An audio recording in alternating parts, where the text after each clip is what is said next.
Hello future leaders, welcome to this channel. मेरा नाम है Yuvraj Singh Shekhawat and before starting this very interesting lecture, because जब Donald Trump आते हैं तो इंटरेस्ट ही इंटरेस्ट आता है और थ्रिल ही थ्रिल आता है। But before that always remember one thing, be a spokesperson for India. अब डोनाल्ड ट्रंप को मैं कंपेयर करूंगा नेटफ्लिक्स ऐप से। जिस तरीके से नेटफ्लिक्स ऐप पे आप डेली कोई ना कोई देखेंगे, कोई वेब सीरीज अपलोड हो जाती है, कोई मूवीज आ जाती हैं, और सबसे खास बात, जब भी आप वेब सीरीज के कोई एपिसोड देख रहे होगे और वो वेब एपिसोड एंड होने वाला होगा तो आपको लगेगा कि अब आगे क्या, क्योंकि वो आपको ऐसे हुक पे रोकते हैं कि अब आगे होने वाला क्या है, राइट। ऐसा एक थ्रिल क्रिएट करते हैं। वैसा ही डोनाल्ड ट्रंप क्रिएट करते हैं आज के प्रेजेंट ग्लोबल वर्ल्ड ऑर्डर के अंदर। चाहे से वो उनकी थ्रेट हो, चाहे से उनकी वार्निंग्स हो, चाहे से वो चाहे से वो कनाडा को लेके हो, चाहे से वो डेनमार्क को लेके हो, चाहे से वो ईरान को लेके हो, चाहे से वो किसी भी देश को लेके हो, वो ऐसा ही करते हुए नजर आ रहे हैं। और स्पेशली उस चीज़ में सबसे बड़ा रोल है सोशल मीडिया का, कि किस तरीके से वो सोशल मीडिया का यूज़ कर रहे हैं। कभी वो एक्स पे पोस्ट यानी फॉर्मर ट्विटर पे पोस्ट कर देंगे, उनका खुद का एक सोशल मीडिया प्लेटफॉर्म है ट्रूथ सोशल, वहाँ पे बता देंगे। बट उसी कड़ी में एक चीज़ हुई है जहाँ पे उन्होंने ईरान को दोबारा से थ्रेटन किया है, या फिर आप कह सकते हो कि दोबारा से उनको धमकाया है। पहली बार तो धमकाया कि जब मैंने लेटर भेजा है ईरान को कि जो न्यूक्लियर डील है उसके ऊपर आप नेगोशिएशन कर लीजिए, अदरवाइज आपको मिलिट्री फोर्स का सामना करना पड़ेगा। पहली बात मुझे बताइए, जब 2015 में ये न्यूक्लियर डील साइन हो चुकी थी और फिर उसके बाद में 2018 में आपने खुद ने विड्रॉ कर ली, तो अब दोबारा से आपको फिर मतलब कि क्या ऐसा हुआ कि अब आपको दोबारा से उस डील को साइन करना है या फिर आपको ईरान के साथ में नेगोशिएशन करने हैं? चलो वो तो छोड़ो। अब इस बार जो इन्होंने थ्रेटन किया है ईरान को, इन्होंने ये कहा है कि अगर हाउदीज के द्वारा कोई भी अगर शॉट फायर होता है, यानी कि कोई भी अटैक यूएस फोर्सेस पे, उनके ट्रूप्स पे, उनके एलाइज पे, और स्पेशली सुएज कैनाल का जो एक ग्लोबल शिपिंग रूट है, अगर उस पे हमारी शिपमेंट्स पे अटैक किया जाता है तो हम ये मानेंगे कि ये ईरान ने अटैक किया है, ईरान को रिस्पॉन्सिबल ठहराया जाएगा और ईरान उसका कॉन्सिक्वेंसेस पे करेगा। हालांकि उन्होंने एंड में क्या कहा और डिटेल में क्या कहा उसके बारे में मैं एंड में बात करूंगा, बट ये इवेंट्स कैसे अनफोल्ड हुए हैं एक बार हम उसके बारे में बात कर लेते हैं। अब जब मैं बात करूंगा कि ट्रंप ने रिसेंटली अभी ये ऑर्डर्स दिए थे अपनी सेंट्रल कमांड को, अपनी फोर्सेस को, कि आपको एयर स्ट्राइक करनी है जो भी हाउदी रेबल जो कि यमन में रहते हैं, और ये एक मिलिटेंट ग्रुप है जिसको यूनाइटेड स्टेट्स ने फॉरेन टेररिस्ट ऑर्गेनाइजेशन डिक्लेयर कर रखा है। उनके टेररिस्ट को टारगेट करना है, उनके मिलिटेंट्स को टारगेट करना है, उनके लीडर्स को टारगेट करना है, जिससे कि निस्तो नाबूद कर दिया जाए और ये हाउदीज को ख़त्म कर दिया जाए। ये उनका टारगेट होता है और उसके अकॉर्डिंगली वो एयर स्ट्राइक्स भी करते हैं। बट खास बात यह है कि यूनाइटेड स्टेट्स के जो प्रेसिडेंट डोनाल्ड ट्रंप, जब से वो प्रेसिडेंट बन के आए हैं, ये उनकी पहली ऐसी यूएस मिलिट्री एयर स्ट्राइक थी जिसमें उन्होंने ये डायरेक्शन दिया। और उसके बाद में अराउंड 58 लोग मारे जाते हैं और अराउंड 55 लोग मारे जाते हैं और अराउंड 100 लोग इंजर्ड हो जाते हैं। बट उसके बाद में हाउदीज तो हाउदीज हैं, हाउदीज भी रिटेलिएट करते हैं और जो यूएस का कैरियर शिप है उसके ऊपर अटैक किया जाता है और फिर एक बहुत ही बड़ी मास रैली ऑर्गेनाइज की जाती है जिसमें बहुत सारे स्लोगन्स को चैंट किया जाता है, कि वो ज़्यादा बहुत ही स्पेशल स्लोगन्स मैं आपको बताऊंगा कि किस तरीके से गुस्सा भरा पड़ा है हाउदीज के अंदर, स्पेशली उन सपोर्टर्स के अंदर जो कि हाउदीज को सपोर्ट करते हैं। अब पहली बात तो ये है, अब देखिए कि ये हो क्यों रहा है। जिस तरीके से इजराइल और हमास की वॉर चल रही है गाज़ा पट्टी के ऊपर, अब आपको भी पता है कि हमास, हिजबुल्लाह, हाउदीज, ये तीनों के तीनों मिलिटेंट ग्रुप्स हैं जिनको ईरान की बैकिंग मिलती है। ईरान इनको सपोर्ट करता है, आर्म्स, एम्यूनेशंस, वेपन्स सब इनको प्रोवाइड किया जाता है। क्यों? क्योंकि इन तीनों ग्रुप्स का एक ही कॉज है, वो है पैलेस्टीनियंस को सपोर्ट करना, राइट। क्योंकि कहीं ना कहीं ये ऑपरेशन नहीं देख सकते मुस्लिम मासेस का, मुस्लिम कम्युनिटी का, और उसके बीच में रोड़ा बनता है इजराइल, और इजराइल का अलाई है यूएस। अब हुआ क्या कि जब सीजफायर डील साइन हुई तो एक बार के लिए सब कुछ शांत था, राइट। लेकिन जब सीजफायर डील का सेकंड फेज होना था तो उस टाइम पे नेगोशिएशन इजराइल और हमास के बीच में हो नहीं पाती। ना इजराइल अपनी तरफ से पैलेस्टीनियन प्रिजनर्स भेजता है और ना हमास अपनी तरफ से इजरायली हॉस्टेजेस भेजता है। और उसी के टाइम पे इजराइल जो है वो एड को भी ब्लॉक कर देता है जो गाज़ा में जारी होती है, चाहे वो फूड हो, मेडिकल सप्लाई हो, वाटर हो, इलेक्ट्रिसिटी हो, वो सब कुछ बंद कर दिया जाता है। उस टाइम पे हाउदीज़ ये कहते हैं कि अगर आपने इस एड को दोबारा से चालू नहीं किया तो हम आपके ऊपर अटैक कर देंगे, जैसा हम पहले करते हुए आए हैं जब आपने ये वॉर छेड़ी थी हमास के साथ में। क्योंकि उस टाइम से ही हाउदीज़ जो हैं, जो इस सुएज़ कैनाल रूट से जो भी इजरायली वेसल्स, चाहे वो मिलिट्री वेसल्स हों या फिर कमर्शियल वेसल्स हों, चाहे वो इजराइल के हों, यूएस के हों, उनके ऊपर अटैक करते हुए नजर आते हैं। तो ये धमकी दी जाती है, थ्रेटन किया जाता है और 4 दिन की डेडलाइन दी जाती है 2 मार्च के बाद में, और 7 मार्च को बोलते हैं कि अब हम रिज्यूम करते हैं और अब हम अटैक करेंगे। और उसके बाद में, राइट, उसके बाद में वो होने से पहले यूएसए यानी यूएस प्रेसिडेंट उनके ऊपर स्ट्राइक कर देते हैं, उनको वार्न करते हैं कि हेल विल रेन डाउन अगर आपने ऐसा कुछ किया तो। और साफ साफ ये कहते हैं, ईरान को वार्न करते हैं उस टाइम पे इस स्ट्राइक के बाद में कि इमीडिएटली आप जो भी फैसिलिटी, जो भी आप हेल्प प्रोवाइड कर रहे हो हाउदीज़ को, उसको आपका रोकना होगा। आप अमेरिकन पीपल को थ्रेटन मत कीजिए, अमेरिकन प्रेसिडेंट को थ्रेटन मत कीजिए। और जो ये वर्ल्ड वाइड शिपिंग लेन्स हैं, जहाँ से एक्सपोर्ट होता है ऑयल का, जहाँ से एक्सपोर्ट होता है पेट्रोलियम का, जहाँ से एक्सपोर्ट होता है नेचुरल गैस का, यूरोपियन देशों में, नॉर्थ अमेरिकन देशों में, वो उनको डिस्ट्रॉय करने की कोशिश मत कीजिए। अगर आप ऐसा करते हैं तो अमेरिका आपको अकाउंटेबल ठहराएगा, आपको जिम्मेदार ठहराएगा और इसकी प्राइस आपको पे करनी पड़ेगी। वहीं ईरान के जो फॉरेन मिनिस्टर हैं वो ये कहते हैं कि यूएस गवर्नमेंट के पास में ना तो कोई अथॉरिटी है, ना उनका बिजनेस है कि वो ईरान की फॉरेन पॉलिसी में इंटरफेयर करे, जैसा वो हमेशा करते हुए आए हैं। अगर आपको सपोर्ट रोकना है तो आप जो सपोर्ट इजराइल को दे रहे हो, जिस तरीके से वो जिनोसाइड कर रहे हैं, जिस तरीके से वो नरसंहार कर रहे हैं या फिर जो टेररिज्म फैला रहे हैं, आप उसको रोकिए, ना कि हमें। अब मैं आपको दिखाना चाहूँगा कि किस तरीके से उन्होंने क्रूज मिसाइल्स को छोड़ा और जो एयरक्राफ्ट उनका कैरियर शिप है वहाँ से कैसे उन्होंने फाइटर जेट्स को भी भेजा। ये देखिए,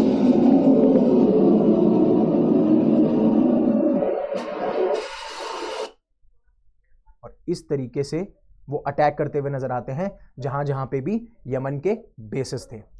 अब एक बार के लिए देखिए कि कौन कौन से यमन आपका जो देश है मिडिल ईस्ट के अंदर, उसके अंदर कौन कौन से एरियाज किसके द्वारा कंट्रोल किए जा रहे हैं। अब ये जो ब्राउन वाला जो रीजन आप देख पा रहे हो, ये किया जा रहा है हाउदीज़ के द्वारा, जो कि एक मिलिटेंट ग्रुप है और इन्हें जैदी शिया कहते हैं। यानी कि जो इस्लाम के जो 2 मेजर सेक्ट्स हैं, एक है सुन्नी और एक है शिया, तो शिया का एक सब सेक्ट है जैदी शिया। तो हाउदीज़ जो हैं वो जैदी शिया हैं और ये एक सिविल वॉर लड़ रहे हैं वहाँ की यमनी गवर्नमेंट से। इस यमन गवर्नमेंट को बैक किया जाता है सऊदी अरेबिया के द्वारा, और सऊदी अरेबिया जो है कहीं ना कहीं वेस्टर्न अलीज हैं उनके, यूएस का सपोर्ट है उनको। और वहीं ईरान जो है वो यूएस को पसंद नहीं करता है, जिस तरीके से उनका पास्ट रहा है, और स्पेशली इस रीजन में जिस तरीके से यूएस इंटरफेयर करता हुआ नजर आता है, जिस तरीके से उसके मिलिट्री बेसेस है इराक के अंदर, सऊदी अरेबिया के अंदर। तो ईरान जो है इस रीजन में अपना इन्फ्लुएंस चाहता है, ना सऊदी अरेबिया का ना इजराइल का, और इसीलिए वो इन प्रॉक्सीज का यूज़ करता है यूएस के अगेंस्ट। और ये जो आप देख पा रहे हैं, ये वाला जो ग्रीन टाइप का जो रीजन है, ये वो फोर्सेज हैं जो इंटरनेशनल रिकॉग्नाइज्ड गवर्नमेंट की, जो यमनी गवर्नमेंट है जिसको इंटरनेशनली रिकॉग्नाइज किया जाता है, उनकी फोर्सेज हैं। और ये अंसर अल शरा, ये जो ग्रे कलर की आप देख पा रहे हैं अंसर अल शरा, ये अलकायदा लिंक्ड जो है वो एक ग्रुप है जो ये कन्वर्ट करता है। और ये है बब अल मंदेब स्ट्रेट वो नैरो पैसेज होती है वाटर बॉडी का, जो कि एक नैरो पैसेज होता है जो 2 वाटर बॉडी को कनेक्ट करता है। एक तरफ है रेड सी, एक तरफ है गल्फ ऑफ एडेन। अब आगे जानने से पहले कि कौन कौन से रीजन्स पे हाउदीज़ गवर्न करते हैं, किस तरीके से ये सारी चीज़ें हुई हैं, अन अकेडमी आपके लिए लेके आया है free UPSC classes only an academy. इसमें आपके फंडामेंटल्स कवर किए जाएंगे। अगर आप 2026-27 की प्रिपरेशन करना चाहते हैं तो स्ट्रैटेजीज बताई जाएगी, आपके डाउट्स क्लियर किए जाएंगे। और उसके साथ साथ में अन अकेडमी आपके लिए एक चैंपियनशिप सिविल सर्विसेज टेस्ट भी लेके आया है, जिसके अंदर आप अवेल कर सकते हैं कंप्लीट 100% स्कॉलरशिप। अगर आप और जीत सकते हैं IPL box tickets, iPad, Samsung tablet, smart watch, ये सारी की सारी चीज़ें। और अगर आप सीसेट में अंडर कॉन्फिडेंट हैं तो आप मधुकर कोटावे सर का एक कोर्स है जो कि 2999 में आप अवेल कर सकते हैं। अब ये सारी रीजन जो हैं, ये मैंने बताया आपको कि ये हाउदीज़ के कंट्रोल में है। और ये जो यमन की कैपिटल है सना, ये भी उन्होंने अभी एक्वायर कर रखी है, कॉन्कर कर रखी है। जैसे सना गवर्नेट, मरीब गवर्नेट, अल बायदा गवर्नेट, यानी कि ये वो रीजन्स हैं जहाँ पे एडमिनिस्ट्रेशन हाउदीज़ का हमें देखने को मिलता है। अब आपको जैसे मैंने बताया, हाउदीज़ एक मिलिटेंट ग्रुप है, उनको यूएस ने फॉरेन टेररिस्ट ऑर्गेनाइजेशन भी बता रखा है। ये एक आर्म मूवमेंट है जो अभी तक मोस्ट ऑफ यमन पे कंट्रोल कर चुका है ओवर द पास्ट डिकेड।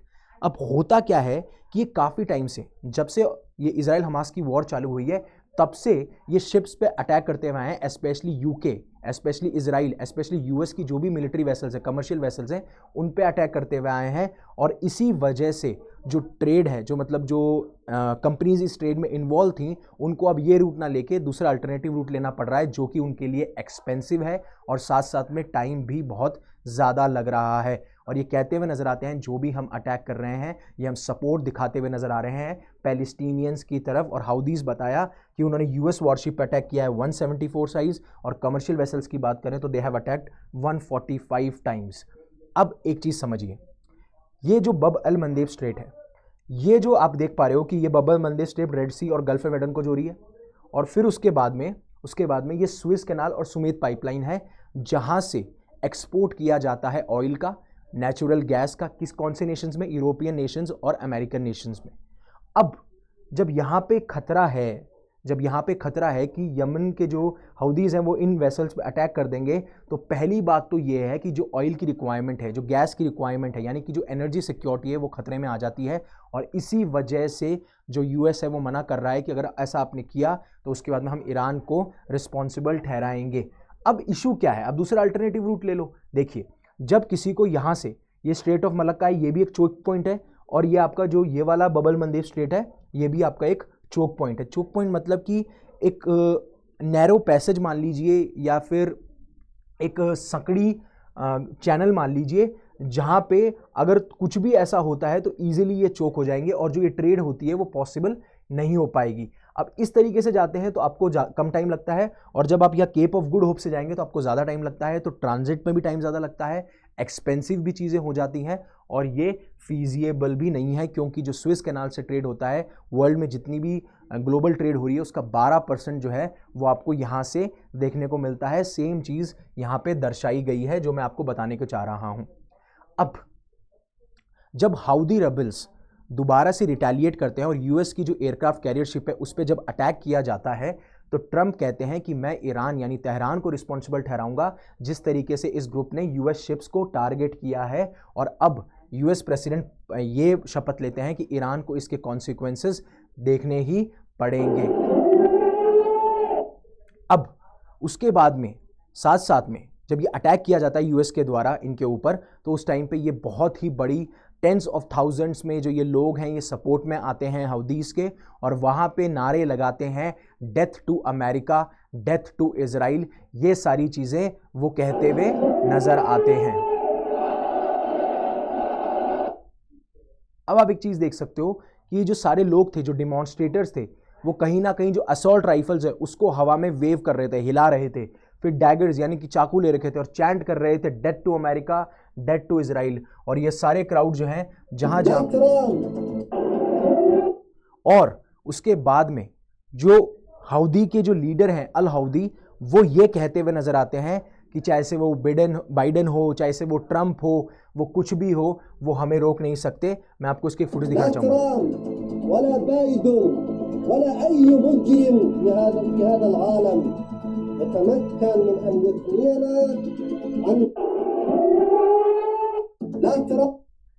तो वो ये कहते हैं कि वो बाइडेन हो, ट्रंप हो, कोई भी क्रिमिनल हो, क्रिमिनल ही कह देते हैं कि अगर जो हमारा स्टैंड है, जो हमारी सॉलिडिटी हम दिखा रहे हैं पैलेस्टीनियंस के खिलाफ, कोई भी हमें रोक नहीं पाएगा, कोई भी ऐसी ताकत नहीं बनी है जो हमें रोक पाएगी।